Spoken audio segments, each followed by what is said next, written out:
Salut et bienvenue dans New Deal, le podcast Slate, Ifrit et TSO qui décortique l'actualité américaine en compagnie de Laurence Nardon, responsable du programme Amérique à l'Ifrit. Bonjour Laurence. Bonjour Romain. Alors Laurence, on sait, Donald Trump n'aime pas perdre. Or, les élections de mi-mandat qui auront lieu le 3 novembre prochain semblent mal parties pour lui. Son taux d'approbation est au plus bas. La guerre avec l'Iran qui fait monter les prix de l'essence depuis un mois assombrit encore ses perspectives. Et les observateurs estiment que les républicains pourraient perdre la majorité à la Chambre des représentants. Or, depuis son échec au présidentiel en 2020, Trump ne cesse de répéter que les élections sont rigged, sont truquées, au profit bien entendu des démocrates, et qu'il faut absolument reprendre la main. Ces derniers mois, il a évoqué plusieurs fois une nationalisation du scrutin dans un pays où le processus électoral relève des États. Alors, est-ce qu'il faut prendre ces menaces au sérieux ? Quelles mesures Trump a-t-il déjà engagées jusqu'à présent ? Et en fait, ma question se résume à Trump va-t-il bidouiller le scrutin de 2026 ? Et si oui, comment ? Oui, vous avez raison Romain, ça fait des mois que l'on craint que les élections de novembre prochain ne se déroulent pas comme il faut, de manière libre et transparente. Vous avez parlé de nationalisation des élections, mais le 15 janvier dernier, dans une interview pour Reuters, Trump a été encore plus loin. Il a dit que son administration avait déjà été tellement efficace que, j'ouvre les guillemets, « When you think of it, we shouldn't even have an election ». Quand on y pense, on ne devrait même pas avoir d'élection. Alors ça a fait un scandale et la Maison-Blanche a expliqué que c'était une blague. On rigole. Mais Trump peut-il véritablement annuler les élections ? Ça paraît quand même difficile parce que la tenue des élections est un processus inscrit dans la Constitution. Vraiment, on ne voit pas très bien comment il pourrait revenir dessus. Rappelons que les élections n'ont jamais été annulées dans l'histoire du pays, même pendant la guerre de sécession, même pendant la Première Guerre mondiale et la Seconde. Et je parle là non seulement des élections présidentielles, mais aussi des élections de mi-mandat. Je pense que sa sortie de janvier dont on vient de parler, c'est vraiment le modus operandi type de Trump. Il sort quelque chose pour voir quelle va être la réaction. Et s'il y a un tollé, il revient en arrière très rapidement. Si vous avez identifié un modus operandi de Trump, vous êtes vraiment très très forte, Laurence, parce que le monde entier s'y perd, mais ça ne m'étonne pas. Ok, mais lorsqu'il évoque une nationalisation des élections, il parle de quoi exactement ? Oui, alors ça, il en a parlé aussi à plusieurs reprises. C'est l'idée de reprendre en main au niveau fédéral des processus électoraux dans les États, processus qu'il juge trop frauduleux. Alors, dans une de ses interventions à ce sujet, il a mentionné 15 endroits dans lesquels c'était particulièrement frauduleux. 15 endroits, on ne sait pas si c'est des États ou des villes démocrates, il n'a pas précisé. Mais ça, il pourrait le faire, récupérer la tenue des élections au niveau fédéral ? Là aussi, ça semble très compliqué parce que l'article 1, section 4 de la Constitution indique vraiment de manière très claire que le processus électoral est géré par les États fédérés eux-mêmes. Le Congrès peut éventuellement fixer des règles générales. L'exécutif, c'est-à-dire la Maison-Blanche, n'est absolument pas mentionné dans la Constitution sur ce point-là. Donc, les États s'occupent absolument de tout, que ce soit la manière dont les gens s'inscrivent sur les listes électorales, la manière dont le vote par correspondance ou éventuellement par Internet est organisé, le nombre et les horaires d'ouverture des bureaux de vote, et enfin, la manière dont les bulletins sont dépouillés. Mais vous avez dit que le Congrès pouvait aussi intervenir en adoptant des lois pour cadrer les choses. Et ça arrive souvent ? Oui, ça arrive. L'exemple principal, c'est le Voting Rights Act de 1965 qui obligeait les États du Sud à respecter le droit de vote des Africains américains, un droit de vote accordé un siècle auparavant à l'issue de la guerre de sécession, mais qui avait été rapidement ignoré dans le sud des États-Unis. Lorsque cette loi est adoptée, on est dans les années 1960, sous Johnson, en plein mouvement des droits civiques, et c'est clairement une ingérence fédérale pour obliger ces États. Là, c'est vraiment pour la bonne cause. Il faut citer aussi une autre loi de 1993, là on est sous Clinton. C'est une loi qui a été surnommée le Motor Voter Act parce qu'elle autorise le vote avec comme preuve d'identité le permis de conduire. Donc là, on voit bien qu'effectivement, le législateur fédéral peut intervenir sur le vote. Mais vous l'avez dit, c'est tout à fait différent de l'exécutif, donc de la Maison-Blanche, donc de Trump. Mais revenons à Trump justement, quelles mesures a-t-il engagées ces derniers mois ? Ce qu'on voit, c'est que Trump fait feu de tout bois en utilisant ou en faisant pression sur tous les contre-pouvoirs dans les institutions américaines. Pour commencer, les États, on est dans ce système fédéral, Trump a fait pression de manière très politique sur les États républicains pour qu'ils redessinent leur carte électorale, leur circonscription. Vous allez nous parler du gerrymandering. Mais Romain, je salue votre fine connaissance de la terminologie américaine. Elle vous doit dessous. Ça a marché au Texas notamment, qui a redessiné sa carte électorale.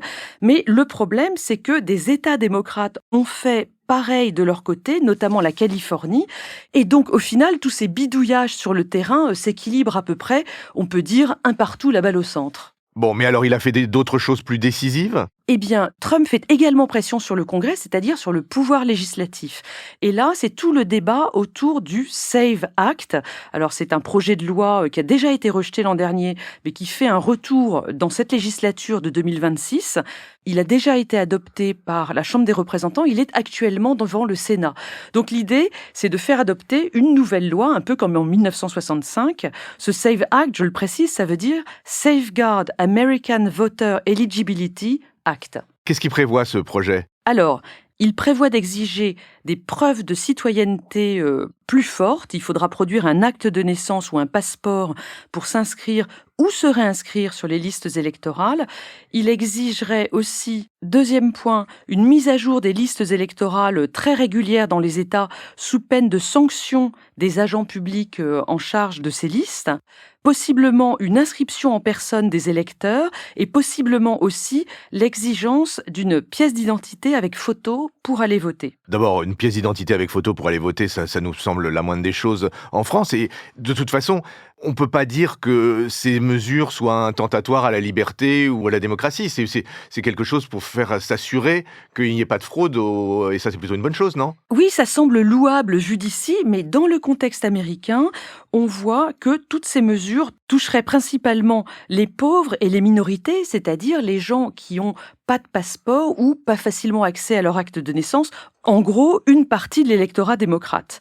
Pour conclure sur cette action législative, il y a deux choses à dire. C'est que d'une part, cette loi ne sera probablement pas adoptée par le Sénat parce qu'il faudrait 60 voix sur 100. C'est ce qu'on appelle... le filibuster. Bravo Romain. Et deuxième point, si cette loi était adoptée, ce serait peut-être contre-productif pour les républicains.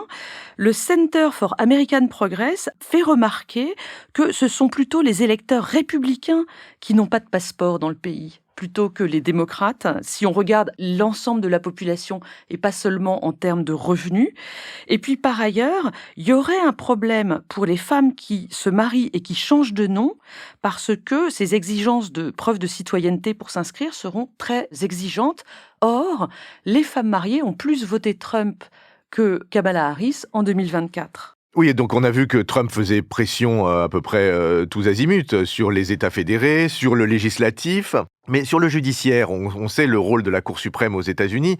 Est-ce qu'il y a des pressions qui s'exercent de la part de la Maison-Blanche sur cette Cour suprême ? Là aussi, il y a une action de la présidence sur le judiciaire. La Cour suprême a annoncé qu'elle allait bientôt rendre une décision sur un point très important aux yeux de Trump. C'est tout ce qui tourne autour du vote par correspondance et du délai dans lequel les États ont le droit de prendre en compte des bulletins arrivés par la poste après le jour de l'élection. Dans le Mississippi, par exemple, il y avait une loi jusqu'à présent qui autorisait à prendre en compte les bulletins qui arrivent jusqu'à 5 jours après le jour de l'élection par la poste. Trump crie à la fraude et la Cour suprême va bientôt rendre sa décision. Il y a eu un certain nombre d'articles de presse en début de semaine, le 23 mars, indiquant que la Cour suprême pourrait aller dans le sens de Trump là-dessus. Parce que le vote par correspondance, il faut quand même dire ça aussi, le vote par correspondance est un vote qui est généralement favorable aux démocrates ? C'est ça qui est intéressant. Trump crie partout que c'est un vote qui est favorable aux démocrates et utilisé frauduleusement par les démocrates, mais c'est pas du tout ce que disent les faits sur le terrain. En réalité, beaucoup de personnes âgées, et notamment dans les zones rurales, adorent le vote par correspondance. Et ce sont des gens qui votent plus massivement Trump que les démocrates. Ouais, d'accord. Évidemment. Donc, on comprend pas très bien certaines de ces revendications. Donc on a bien vu les actions sur tous les contre-pouvoirs, mais est-ce qu'il n'y a pas une action directe de l'exécutif, de Trump lui-même, sur ce processus ? Oui, Trump va utiliser son propre pouvoir, c'est-à-dire le pouvoir exécutif, et là, il s'appuie principalement sur le département de la justice, dont l'attorney général est Pam Bondi. Je signale aux auditeurs, s'ils veulent aller voir en ligne, la photo de la façade du département de la justice à Washington qui, depuis quelques semaines, affiche une immense bannière avec le visage du président Trump. Parce qu'on est vraiment dans le culte de la personnalité. Donc, Trump va utiliser les pouvoirs de ce département de la justice au moins de 2 manières. D'abord, depuis quelques mois, ce département de la justice a demandé aux États de lui fournir leurs listes électorales pour les nettoyer. La majorité des États a refusé, entraînant des poursuites judiciaires contre plus d'une vingtaine d'entre eux. 11 États ont accepté, ont déjà fourni leurs listes ou vont peut-être le faire, dont le Texas et l'Alaska. Ces 2 États ont signé des protocoles d'accords confidentiels avec le département de la justice qui prévoient que ce dernier puisse analyser leur liste d'électeurs et transmettre aux États des noms d'électeurs à radier dans un délai de 45 jours. Mais c'est légal, ça ? Mais pas du tout, parce que le Motor Voter Act de 1993, on en a parlé il y a une minute, impose des délais bien plus longs pour radier un électeur et, bien sûr, la notification des électeurs concernés. Mais c'est pas tout, le département de la justice pourrait faire autre chose qui me semble beaucoup plus grave. Ce qu'il faut savoir, c'est que ce ministère, depuis des années, fixe les règles du contrôle de la régularité des élections dans les États. C'est un manuel qui en est d'ailleurs à sa 8e édition et que, jusqu'à il y a quelques semaines, on pouvait trouver sur le site du département de la justice. Or, depuis quelques semaines, sur la page de ce manuel, il n'y a plus rien. Le manuel a disparu et donc, on pourrait penser qu'un nouveau manuel est en préparation, qui serait beaucoup plus interventionniste que les éditions précédentes. Est-ce que c'est par ce biais que Trump va opérer une nationalisation du processus électoral, comme il l'a menacé de le faire? Est-ce que ce nouveau manuel pourrait suspendre les élections en alléguant des fraudes trop importantes? Ça, c'est vraiment le scénario le plus noir dans tout ce qu'on voit aujourd'hui autour de cette histoire d'entrave des élections de novembre 2026. Oui, et puis il faut ajouter à ça que depuis quelques jours aux États-Unis, on entend des rumeurs et on entend des gens dans l'entourage de Trump se prononcer pour le déploiement de la police ICE, cette police de l'immigration qui a fait beaucoup parler d'elle à Minneapolis et qui semble être un peu une sorte de milice trumpienne. On déploierait ces gens-là dans les bureaux de vote lors des élections de mi-mandat, ce qui évidemment fait frémir quant à la possibilité de pression sur les votants. Rien de tout cela n'est acté, rien de tout cela n'est concrétisé jusqu'à présent, mais on voit bien que Trump fait feu de tout bois en attaquant tous les contre-pouvoirs et en utilisant l'exécutif. Vous avez raison, Romain, tout ceci dessine dans le pays un panorama avec une atmosphère très très lourde. Et pour conclure, je voudrais dire que le plus grave à l'heure actuelle, c'est que l'idée que le processus électoral pose problème est vraiment acceptée dans tout le pays aujourd'hui. Oui, semaine après semaine, Laurence, vous dessinez l'image d'un pays qui glisse sur une pente illibérale. On se demande où cette chute va s'arrêter. La seule chose que nous puissions promettre à nos auditeurs, c'est que nous serons là pour constater les dégâts au fur et à mesure. Merci Laurence et à la semaine prochaine. Merci Romain, à la semaine prochaine. Retrouvez New Deal chaque semaine sur Slate Audio et toutes les plateformes de podcast.